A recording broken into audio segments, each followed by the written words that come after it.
princípy budovania amerického národa. Je to najmladší národ, má len niečo vyše 300 rokov.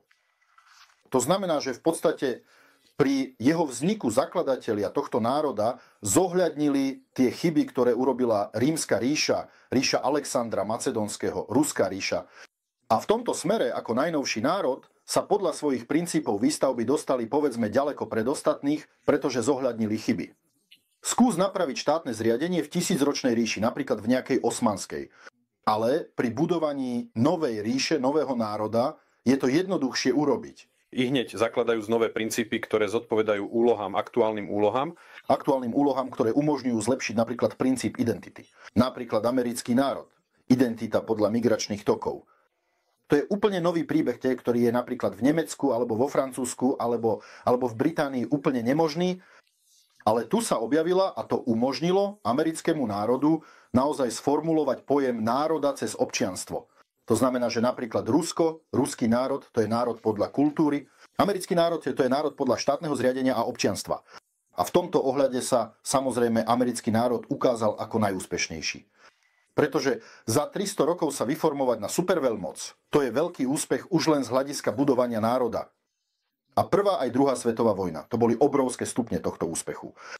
To znamená, že Američania vnímali prvú svetovú vojnu a druhú ako súčasť posilňovania štátneho budovania amerického národa, ktoré im v historickom meradle umožní predbehnúť ostatných. Teda iní budujú na 1000 rokov. A my musíme vyraziť vpred. A podarilo sa im to. Poďme si to úprimne priznať. Ak Američania budujú svoju ríšu už od prvej svetovej vojny, v skutočnosti áno, posilnili sa. Prečo potom pomáhali Sovietskému zväzu? Veď industrializácia v Sovietskom zväze bola vo veľkej miere uskutočnená rukami Američanov, no a ich zariadením a tak ďalej, áno. A mimochodom Nemci.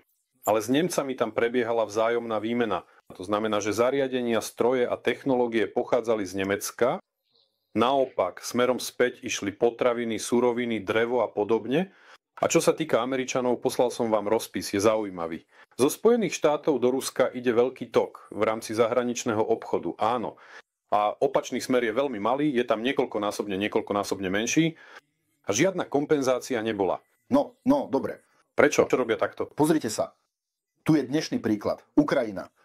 Viete, o koľko sa zvýšil rozpočet ukrajinského štátu za 3,5 roka? No, tam pumpujú peniaze aj Európa, aj USA. Rozpočet vzrástol 10-násobne. U nás vzrástol asi o 20%. Rozpočet ukrajinského štátu vzrástol 10-násobne. Odkiaľ? Položím otázku inak. Na čo Amerika a Európa pumpujú do Ukrajiny peniaze, zbrane? Na čo? Aké sú motívy? No neviem. Aby nás porazili. A na čo nás potom budovali v 30. rokoch? V 30. rokoch nás budovali proti Nemecku. A? To znamená, že pokračovali vo svojej politike vyvažovania Nemecka. A na to potrebovali Sovietsky zväz ako protiváhu? Áno, samozrejme. A preto veľmi veľa pomáhali bezodplatne? Áno. Pamätáte si vetu jedného z amerických lídrov? Podobnú vetu pripisujú aj Churchillovi.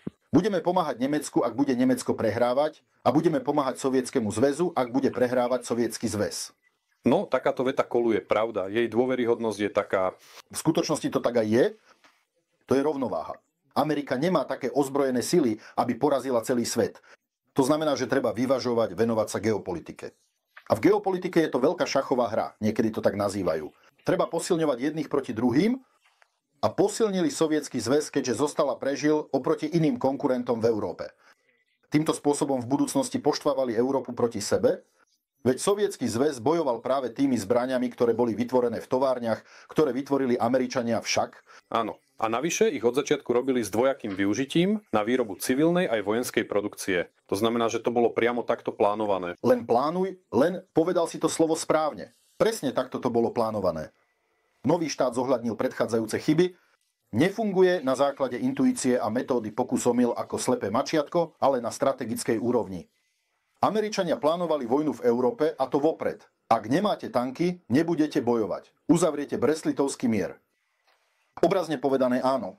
A ak máte tanky, budete bojovať. Vojnu si vopred naplánovali. To nie je ani dobré, ani zlé. Nie je to za nás, ani proti nám.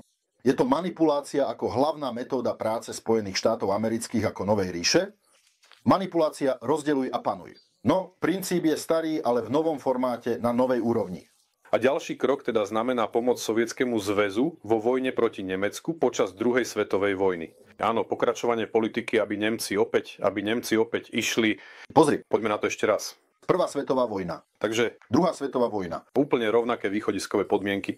Kto je Amerika v predvečer druhej svetovej vojny? No kto? Štát. Jeden z 10. Kto je Amerika po druhej svetovej vojne? Áno, mocná ozbrojená sila. To znamená, že za 30 rokov v skutočnosti urobili skok, ktorý iné impéria zvládnu za 200 rokov. To je naozaj kvalitné riadenie. No, Ešte raz, motívy stať sa obrovskou veľkou veľmocou. To sú motívy pre každý štát, malý aj veľký. Ak by teraz Litve ponúkli pripojiť Fínsko, uisťujem vás, s radosťou by ho pripojila. No samozrejme, ak by taká možnosť bola. aj Afriku, keby sa dalo. To vôbec nie je otázka. Chudie možnosti nie sú. Všetci by chceli, ale nie všetkým sa to podarí, pretože na planéte Zem žijú ľudia, ktorí to nechcú. Majú svoje armády, tieto armády majú tisíce rokov, politika má 1000 rokov, aj tam sú vlastné impéria, šéfovia, oligarchovia. Nedovolia. Chceš sa stať obrovskou ríšou, ale sakra, prekážajú ti, chápeš, so svojimi tankami. Američania zobrali túto skúsenosť do úvahy. Majú tie isté ciele, aké mali Británia, Nemecko, Francúzsko, do istej miery aj Rusko, len vychádzajú z trochu iného princípu štátneho zriadenia. Riešia to inými metódami a darí sa im to úspešne. Oni prechádzajú historickou cestou 10-krát rýchlejšie. A mimochodom s menším počtom obetí. Teraz Trump hovorí, my sme vyhrali druhú svetovú vojnu. On to tak naozaj hovorí. Aký máme proti nemu argument? No, správne hovoríme, že my sme hlavní víťazi. Prečo sme hlavní? My máme 27 miliónov mŕtvych. A Trump hovorí, a ja mám koľko? 800 000. Cena. On získal rovnaký status ako Sovietsky zväz. Sovietsky zväz za to zaplatil 27 miliónov. On 7 až 700 000. A výsledok je ten istý. Presnejšie povedané rovnaký. Dvojpolárny svet. Teda dve centra moci, to znamená úroveň superveľmoci. Číňania zaplatili 35 miliónov životov a ani neboli signatármi aktu o kapitulácii Japonska. Ako historický paradox, áno? Áno. Ale teraz majú iný status. To je iný príbeh. V tej konkrétnej chvíli zaplatili 35 miliónov životov, dokonca ani neporazili Japonsko, Áno. aj keď zaplatili.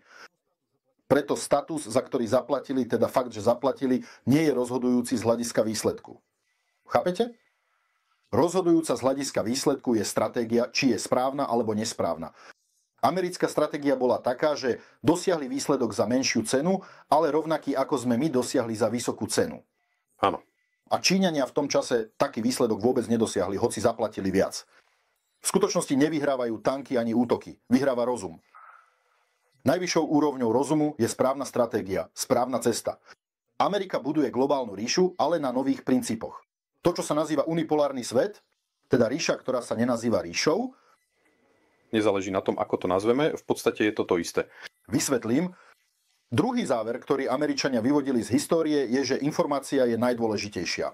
Nuž prvý, kto dospel k tomuto záveru, bol Konfucius, že vojna je informácia, áno, v rôznych veciach. Preto svoju hlavnú investíciu vo vojenskej výstavbe smerujú do formovania verejnej mienky.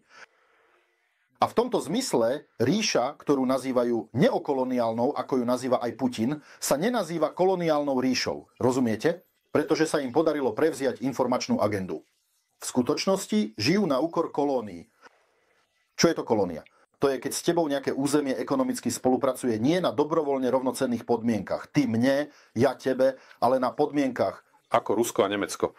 Napríklad áno, ale na podmienkach zvýšeného vykorisťovania jedného zo subjektov tejto spolupráce. Viac dávame, menej dostávame. Áno, vezmite si čísla a pozrite sa. Svetový dolár berie od jedných, dáva druhým. Obchodný systém berie od jedných, dáva druhým. Mimochodom, toto je jasný ukazovateľ. Ak štát obchoduje vo vlastnú neprospech, teda dostáva z trhu menej, než do trhu dáva, znamená to, že je to kolónia. Čísla. Putin tu na spisovateľskom fóre spomenul americkú sumu 52 biliónov dolárov. To je príjem Ameriky z jej neokoloniálneho postavenia.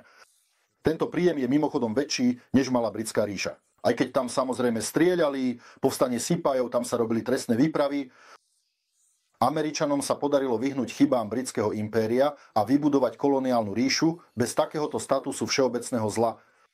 Toto je faktor, ktorý zohľadnili pri budovaní štátu. Žijú na úkor kolónií, a to dokonca z 3/4, ak sa pozrieme na spotrebu v rámci územia Ameriky, no napriek tomu sa za koloniálne veľmoci nepovažujú. Naopak vystupujú akoby ako šíritelia demokracie a ľudských práv. Všimli ste si to? To znamená, že oni si vopred, v politike sa to nazýva očkovanie, vopred vytvorili imunitu voči takýmto obvineniam, že sú koloniálnou veľmocou, proti ktorej treba bojovať a rozvíjať národno-oslobodzovacie hnutie po celom svete. Práve preto sa nám to ani nedarí.